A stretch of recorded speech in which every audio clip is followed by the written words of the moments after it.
There is no impulse more natural than the desire of parents to protect their children. Woe to the unlucky hiker who gets between a grizzly and its cub, or even the duck and its duckling. We humans possess those same instincts, and they often manifest in efforts to make things right for our kids. But in our current circumstances, parents are grappling with the fact that they can't make things right. No matter how much we want, we can't resume the playdates, reopen the schools, or uncancel the missed milestones, the birthday parties, the proms, the graduation ceremonies. The coronavirus pandemic is the scariest situation many children have had to face. Heck, it's the scariest situation many parents have had to face. So what can we do to help our children navigate our uncertain, unprecedented new reality? This is Checking In with Susan David. No matter how hard you try to ensure that your kids are successful, happy, and safe, though, you can be sure that the temptations will arise and that change is inevitable. You can't predict, and neither can they, a fender bender, a botched math test, the party at which everyone is guzzling beer, or the honest student buddy who suddenly develops an interest in shoplifting. And you could not and cannot predict a pandemic today or one in the future. In our increasingly competitive and unpredictable age, one of the best things that parents can do to help their children thrive is to teach them emotional skills. Emotional agility is like a vaccine that helps to inoculate kids against being overwhelmed by the moments of unpleasantness that life no doubt has in store for them and that they're experiencing right now. It won't give kids complete immunity, but it will help them to develop the flexibility and resilience they need to flourish even during hard times. The summer my son Noah was 5 years old, he and I were steady customers at the town pool. Invariably, he would run into friends there, and they would spend the afternoon splashing and playing and engaging in all the usual hot weather fun that makes the time fly by. But there was one activity that, at least for Noah, made time stand still. Whenever he considered jumping off the high diving board, he froze. All his pals were doing it, and he desperately wanted to join in, but he was too scared to try. He would watch them and remain rooted to the spot, overwhelmed by a fear that was greater than his desire to participate in something he could clearly see was really fun. We all have those moments in which we think we might want to try something new, but just can't get past the fear. Or right now for children, when they're experiencing loneliness or sadness or anger, and struggling to get past those. For kids, however, facing these experiences can be especially challenging because they have a limited history of making such leaps. In Noah's case, this was both figuratively and literally. They haven't had the time to build up a store of reinforcing outcomes. I've done this kind of thing before and it hasn't killed me. So they become easily hooked by the autopilot response that holds them back, and they can get stuck. Life right now is full of diving boards and precipices. But one thing that we know is that helping our children to be agile in this changing world is not about ignoring, fixing, fighting, or trying to control their fear or anything else that they might be experiencing. Rather, it's about helping them to notice and accept their thoughts, viewing even the most powerful of them with compassion and curiosity, and then choosing courage over comfort in order to do what they've determined is most important. Courage, as I've mentioned previously on this podcast, is not the absence of fear or difficult emotions. Courage is fear walking, or in Noah's case, it was fear diving. Of course, a child's difficult emotions like fear often stir up our own difficult emotions, our own fear of fear. We become afraid of what our children's reluctance to embrace an experience will mean for their development, or what their loneliness might mean longer term for them. Or, God forbid, we might think that it reflects on our own parenting skills. We worry about what these kinds of emotions might cost our sons and daughters. We want our children to thrive, and since we can so often see the way forward for them, we try to push them in that direction, assuming that by doing so, our children will realize that whatever they were reluctant to do really wasn't so bad, whether that's reach out to a friend for a Zoom call game of chess or something else. But as we know, the most helpful way to be with our emotional experiences is not to do something because you feel you should or punishing yourself if you haven't, but rather it's about being able to make intentional choices about how you want to be, how you want to behave. The same goes for our kids. When Noah was stuck literally and metaphorically on the edge of that diving board, I could have imposed my will on him, telling him what I already knew. If he went ahead and jumped, he'd be fine and happier for it.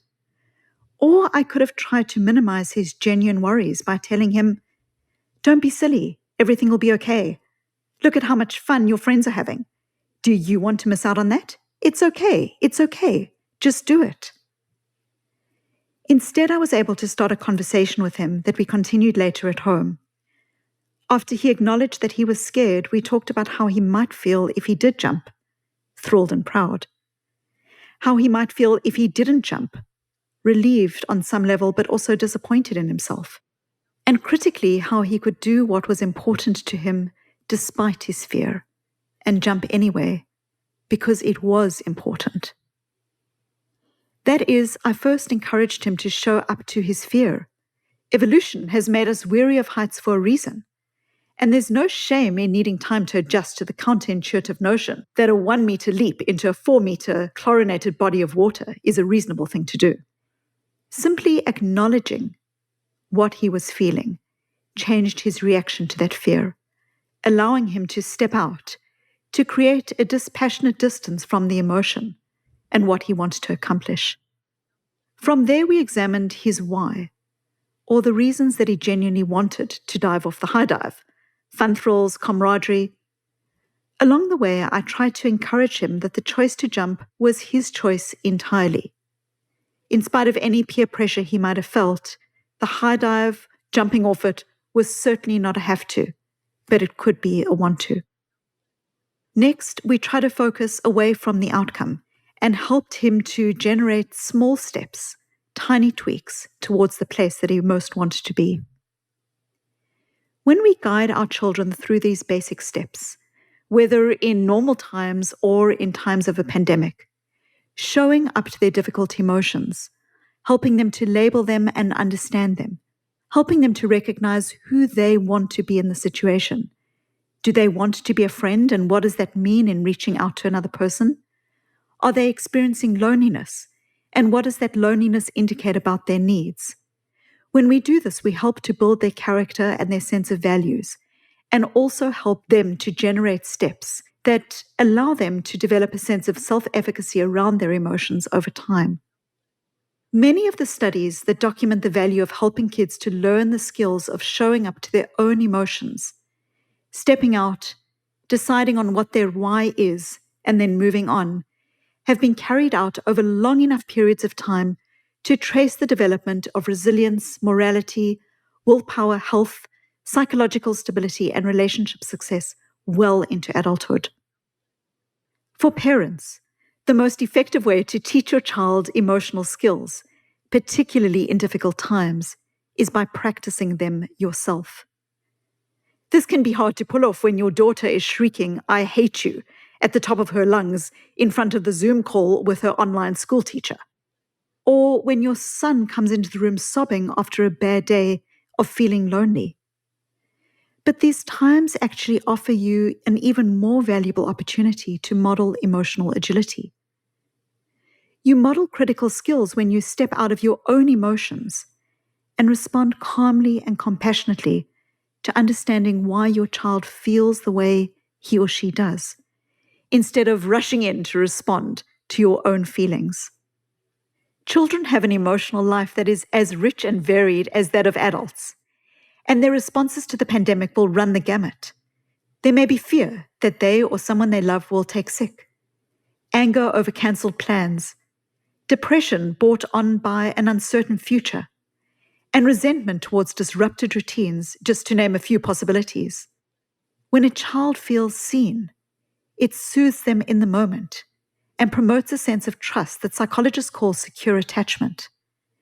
This is the kind of attachment that helps our kids to handle new or even scary situations, while trusting that their caregivers will be there when they need them.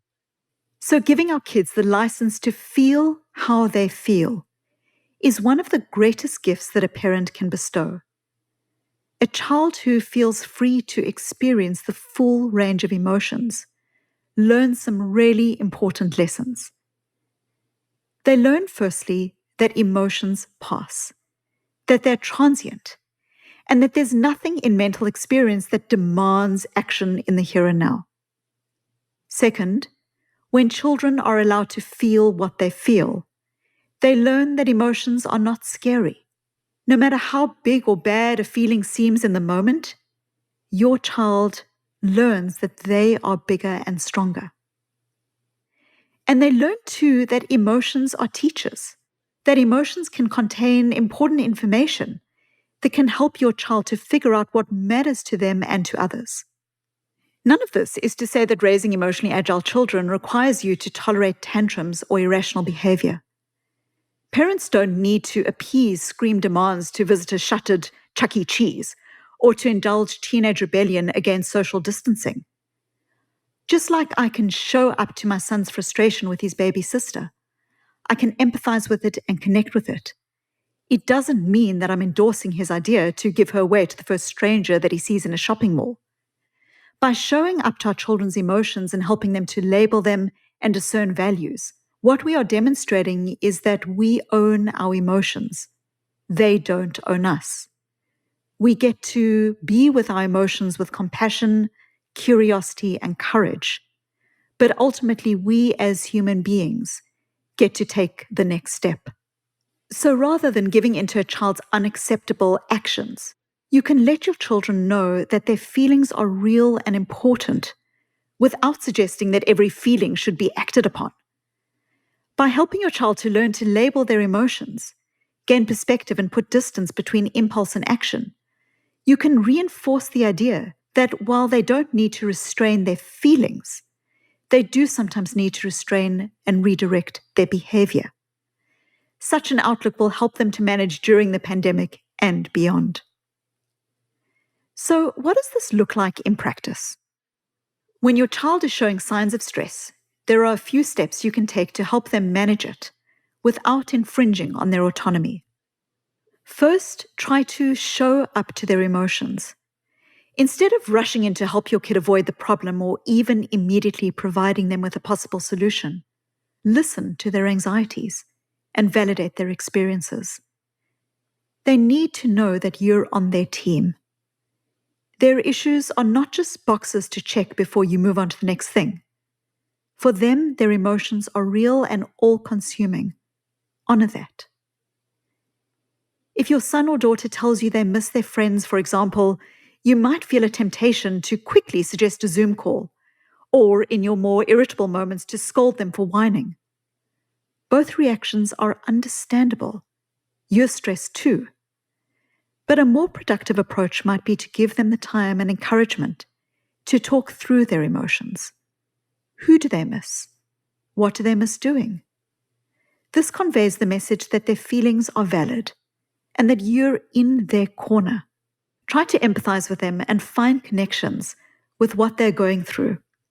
This doesn't mean pretending that you have all the same fears, but draw on your own experience to let them know that they're not alone.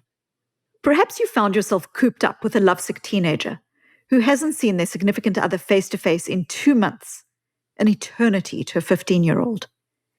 If you managed to catch them between door slams and trips to the fridge, you could confide in them how hard it was for you when your boy or girlfriend did a semester abroad in college without you, or when your spouse had to spend a few months out of state for a work project. Just knowing that their parents sometimes feel vulnerable too can help to reassure kids. Second, help your child to label their emotions. We know that from a young age, from around 3, 4, 5 years old, children start developing the skill to discern the difference in emotions. The difference, for instance, between being sad or mad. And that this difference has a lifelong impact on their well-being and their capacity to manage their emotions effectively. So say your child has suddenly gotten clingy. Anytime you sit down to answer client emails or head off to your essential job at the hospital or supermarket, you feel a tiny hand tugging at your sleeve. What was cute at first has become a problem, and your patience is wearing thin. Rather than snap at them, brush them off, or instructing them to be a big girl or big boy, consider having a discussion with them about what's driving this new behavior. Are they bored? Have the shattered routines left them dependent on you for stability? Do they miss mommy? Are they afraid you'll get sick and never return home? Once you've figured out what's really worrying them, you can brainstorm together about steps you can take as a family to navigate their situation. Ask open-ended questions. It doesn't matter if your child is 2 or 22. We can do this with our children. Help them to take the lead in finding solutions. For a young child, this might mean asking them questions like, what would help you right now? Do you need a bit of time to be by yourself? Or do you want to listen to a favorite piece of music? Or should I just be with you and read you a story? Helping your child to identify their own solutions helps them to develop self-efficacy and confidence around their emotions. And of course, we can have the same conversation with our teen. If they're feeling lonely, we can help them to be in the space of generating solutions of how they might want to navigate the situation. I know this advice, which is advice to show up to our children's difficult experiences, to help them to step out of them, to connect with their why and who they want to be, and to make small choices so that they can move forward effectively, is difficult. It's difficult when we ourselves are tired and exhausted and struggling with all that we are trying to do. And I'd love then to leave with a short story of something that I experienced many years ago and that I think demonstrates some of these core ideas. When Noah was an infant, I took him to the doctor for his first round of vaccinations. There he was in his calm cocoon of existence and at peace with the world. But the moment the first needle struck him, he went from calm gaga goo goo into outrage. He started screaming. To me, a new mother, exhausted and hormonal, his outrage seemed to say, I trusted you. How could you do this to me? I wanted to comfort him. My instinct was to pick him up, which is exactly what I did. I rushed in and I said, it's okay, it's okay, it's okay. Noah continued to wail, and the nurse continued to do her job. But as she did, she looked to me calmly and with compassion and said something I will never forget. She said, you're saying to your child, it's okay, but it's not okay. It will be okay. She was absolutely right, of course. How foolish of me to tell a person, even a baby who had just been brought into a cold room and handed over to a strange woman who was now poking him with needles and terrifying him, that this was all okay. I was dismissing Noah's very clear and immediate, albeit pre-verbal feelings, denying the very painful reality of his experience. In essence, I was telling him to bottle it. Of course, I went home and I started to brood myself. How foolish of me. How foolish of me. I've got a flipping PhD in this stuff and I did the one thing that they say invalidates and ruins your child for life. By the time my husband Anthony came home, Noah was well beyond his anti-vax protest. I, on the other hand, had been trashing myself for hours. I had spent years studying emotions. I should have known better. As soon as Anthony stepped through the door, I told him the whole story. Can you believe it? Noah was crying and I said, it's okay. I completely invalidated him. Anthony remained completely silent. But then an amused smile came across his face and he responded, it's okay, Sue. It's okay. The reason I tell you this story is because, yes, we can all hear what it is we need to do when our children are experiencing difficulty or frustration. And we can all have the inclination to rush in and the knowledge cognitively that this may not be the best response. But we need to recognize that all of us are trying the best we can with who we are, with what we've got, and with the resources that we have right now. It's both okay and it will be okay. That's all for today. Be well, stay safe, and let's check in next week.